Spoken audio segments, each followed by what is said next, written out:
তবে আমি সেবাটি নেওয়ার আগে এত ব্যথায় আমি কাতর হয়ে গিয়েছিলাম যে আমি মুভমেন্ট করতে পারতেছিলাম না। আমি চলাফেরা, আমার নামাজ পড়া খুব সমস্যা ছিল, আমি নামাজ পড়তে পারি না, খুব কষ্ট পাচ্ছিলাম। তারপরে তো আল্লাহর রহমতে এই দীর্ঘ 1 মাস সেবা নিয়ে আমার এই এখন কোমর থেকে ঘাড়, পিঠের ব্যথা, হাতের ব্যথা সব এখন আমি পরিপূর্ণ সুস্থতা অর্জন করছি। আমি মহান আল্লাহর কাছে শুকরিয়া জ্ঞাপন করতেছি এবং আপনাদেরকে আমার আন্তরিক ধন্যবাদ এবং শুভকামনা জানাই আমি।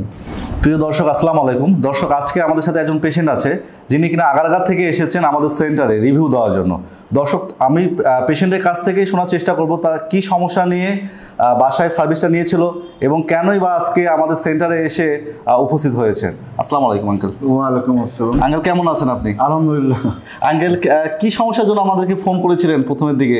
আমার ওই দীর্ঘদিন থেকে কোমরে ব্যথা ছিল। আমার কোমর থেকে আমার ঘাড়ে এবং পিঠে এবং বাম হাতেও আমার তীব্র ব্যথা আমি অনুভব করতেছিলাম। যা প্রথমে আমি নিউরো প্রফেসরের চিকিৎসা নিয়েছিলাম। পরে উনি যখন বললেন যে আপনাকে থেরাপি নিতে হবে, তখন আমি আপনাদের ওই থেরাপির ফিজিও সেবার আমি অনলাইনে আমি আপনাদের ঠিকানাটা পাওয়ার পরে আমি আপনাদের সাথে যোগাযোগ করি আর কি।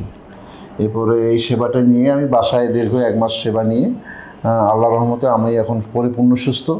আচ্ছা আঙ্কেল, আপনি যখন আমাদেরকে ফোন করেছিলেন আপনার ব্যথার যন্ত্রণাটা এত ছিল যে আপনি ঠিকঠাক মতো কথা বলতে পারছিলেন না।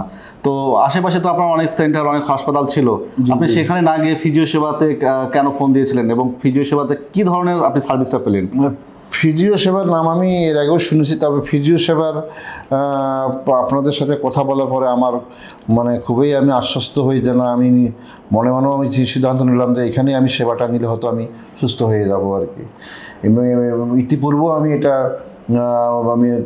আপনাদের রিভিউ আমি এর আগে দেখছি এবং আমার এখানেই আপনার আস্থা হলো যে এখানে আমি হয়তো সুস্থ হব আল্লাহর রহমতে। তো এখানেই আপনাদের সেবাটা নিয়ে আমি তো এখন আল্লাহর রহমতে সুস্থ আছি।